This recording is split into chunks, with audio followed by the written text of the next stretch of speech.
Whenever a Prime Minister visits another foreign state, it is not just about making a diplomatic gesture.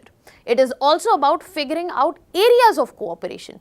It is also about bringing the narratives of the world towards our side and so much more. But when today we are looking towards India-Israel Summit of 2026, it is so much more than just diplomatic reaffirmation, because the prominent feature of this particular summit, that is the potential acquisition of golden horizon, is on the radar. And when we are talking about golden horizon, it is not just going to shift India's air power doctrine, it is also going to strategically uplift India's geopolitical positioning, and it will not be seen as just a defense purchase. It is going to be seen as a statement, and not only for India but for Israel itself. Hello everyone, welcome to Vajram and Ravi's Flash News. My name is Shubhangi Singh, and today we are going to talk about India-Israel Summit, which is going to start by Feb 25, and we are also going to look into the core highlight feature of this summit, that is golden horizon, because the reports have clearly highlighted that Israel has offered the acquisition of golden horizon, and this could come out as the star of this particular summit. So let us begin with understanding that what exactly is on the agenda for this summit, and then we will move towards to understand more about golden horizon. So when we are talking about this summit, the whole center of this visit is about how to understand that our defense can be better with each other.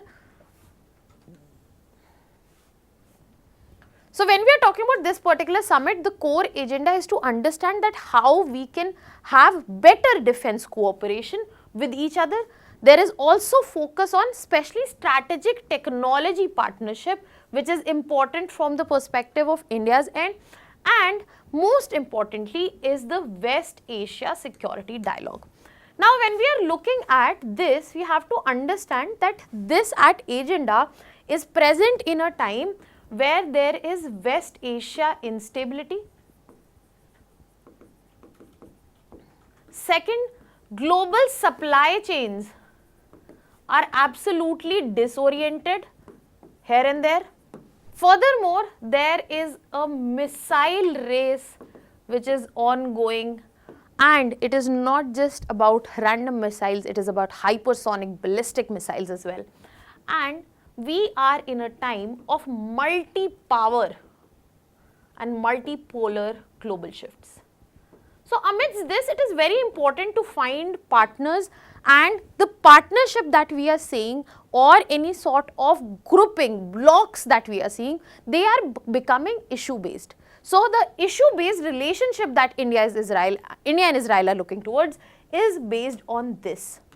And that is why we are not just looking at this summit as a diplomatic one, we are looking at it as a doctrinal transformative, that it might shift doctrines, that how defense cooperation is seen, how exchange and partnership of strategic technology is seen, because this is where the conversation about golden horizon has emerged.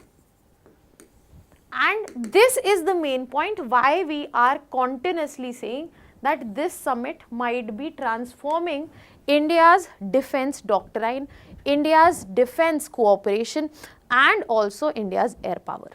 So in this context, the first thing we need to understand is obviously what exactly is golden horizon, why are we talking about so much. One thing that you might have heard already from US's context is golden dome. So when we are talking about golden horizon air, it is also related to the defense of a country, but here the defense is through missile. So golden horizon is a air launch based ballistic missile.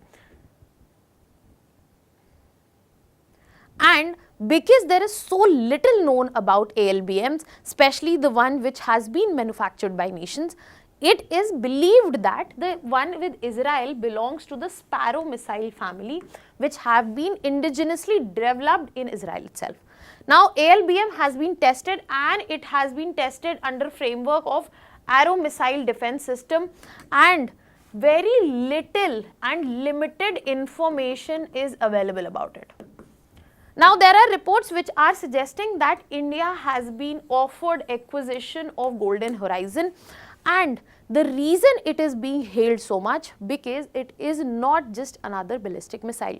It offers the range of 1500 to 2000 kilometer, but when you look at this range, you might think that this is comparatively limited as compared to intercontinental ballistic missile.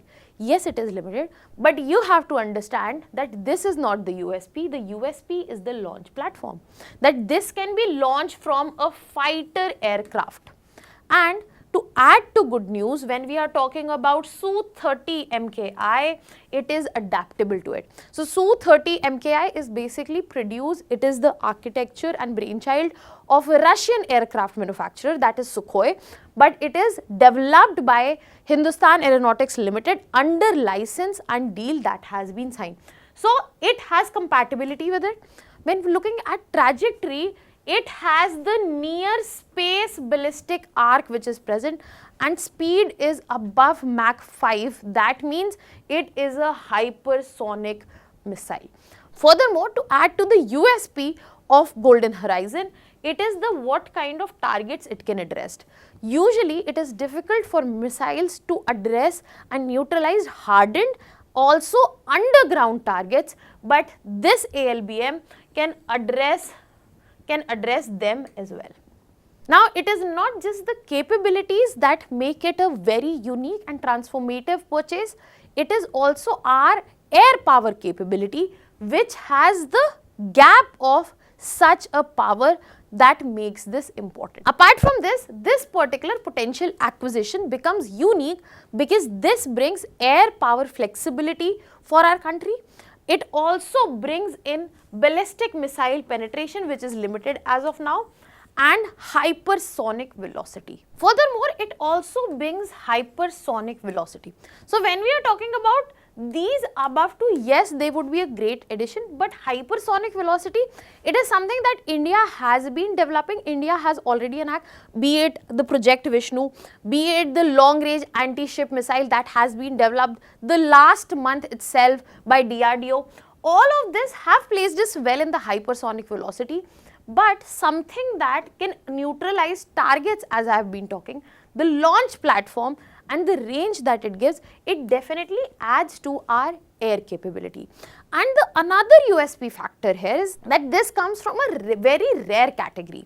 Only 3 nations have been known to have this particular missiles tested and at their hand. One is Israel, where we are considering, and there are only 2 others. Can you tell me in the comment section which are the other 2 which have this particular capability? Let me give you a hint, US is not one of them. Now, when we are talking about this missile capability, if after these 3 nations, India gets to have this, it would definitely be a transformation when we are talking about defense modernization. And it would be a game changer in that context. So, enough about Golden Horizon. We have understood the main core, how we are placing at the main focus of India-Israel summit. Now, let us move to talk about that why are we saying that it is going to change the doctrine and how we are talking about it. So, when we are talking about as of now, what we have is a cruise dominant strike doctrine. That means maximum reliance is on cruise missiles.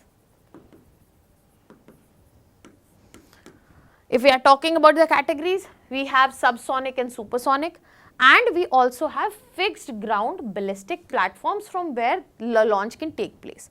But when we bring Golden Horizon into the picture, we have standoff hypersonic strike, which was only subsonic and supersonic before this. We have air-based launch capability, and we have deep bunker penetration capability.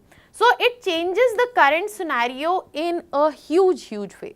Other than that, we also get to see that it brings in some strategic effects, such as we will be able to expand the strike envelope and it will go beyond conventional limits which we have as of now.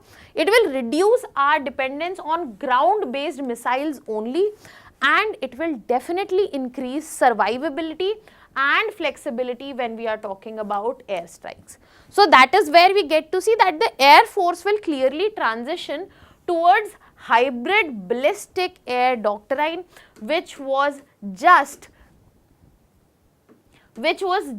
cruise based doctrine before. Further, to add to this conversation, we have to understand that it is not just about how our doctrine it is going to change, it is also about how it actually benefits our present scenario. So when we talk about the significance, you also have to look into that India has to continuously prepare for two-front deterrence. And this deterrence would be greatly changed and reinforced if we have a capability like this added, be it for China, be it for Pakistan. If we are talking about ALBM capability, we would have altered adversary air defense calculus, especially for Pakistan, because China is another nation which has this capability, and the next one is Russia. So Russia, China, Israel, and most probably India. And it also increases escalation dominance. So it has both possibility here. Other than that, when we are talking about hypersonic gap, as I said, this is a prominent gap which is present in terms of air power. So we have indigenous hypersonic research and development going on, and we do have multiple results. But once we have such a procurement, this will aid this will further facilitate this, and technology absorption opportunity would be right in front of us, which can greatly aid in further research and development. Other than that, we will also find as a significance that we will be able to diversify advanced weapons sourcing, that we do not have excessive dependence on traditional suppliers such as Russia. And all of this comes with all the features that I have discussed. So Golden Horizon is not just a quantitative upgrade, it is a qualitative upgrade which gives a huge strategic shift to our defense procurements, to our defense standing, and also how our defense power is viewed across the globe. In addition to this, when we are talking about significance, it is also important to understand that what is in it for both of the countries. So when we are talking about, especially for India, it is not just about upgrade, it is also how strategic autonomy comes into the picture. We are going to strengthen our multi-alignment in defense cooperation as well. We will be able to move away from traditional suppliers such as Russia. And this is very important when we are talking about, as of now, seeing the Iran war and West Asian instability, because we are assuring to Israel that we stand as their partner. We will preserve our diplomatic balance with Israel, which is one of the parties. We do have our diplomatic different angle with Iran and US as well. And it will also give us more leverage with Israel to have conversations, to open back channels if the situation worsens. And definitely technology partnership, there will be further AI cooperation, there will be aerospace collaboration, and so much more. Other than that, we also get to see clearly that if we are talking about Israel, it is about Israel for stature. So when we are talking about Israel, it is also about stature, that Israel gets to tie up with a rising power. They also want to expand their area of influence, and they feel that expanding it with India becomes the right choice. They get an access to a large defense market, and they also get a very strong Asian ally, which is also a strategic partner to them. Other than that, this is also a geopolitical signaling that Israel is not alone. Israel's only partner is not US. There are allies who are ready to be present with Israel. So there is a lot at table for both of the parties which are involved, and that is why Golden Horizon or not, and that is why when we are talking about Golden Horizon, it becomes a symbol of quality military leap for India and strategic alignment tool for Israel. Furthermore, it will definitely strengthen India's deterrence, be it in Indo-Pacific or West Asia arc, and also signal technological parity ambitions with the rising powers which are present across the globe. And this is the place where it is being reiterated. I did mention it in the start that we are looking towards issue-based strategic alignments. This will be a case study for that as well. Multipolar defense partnerships, this will be a case study for that as well. On this note, I'll be leaving you with the last thought here, that this should be seen as a military evolution for India, because when we are talking about future warfare across the globe, it will have hypersonic systems, it will have hardened infrastructure targeting, and there will be air mobile ballistic capabilities present. And the only thing, if this potential procurement happens, materializes, India would be part of this future warfare, ready and capable. What are your thoughts on this? Let me know in the comment section. That was all from my side. Thank you so much.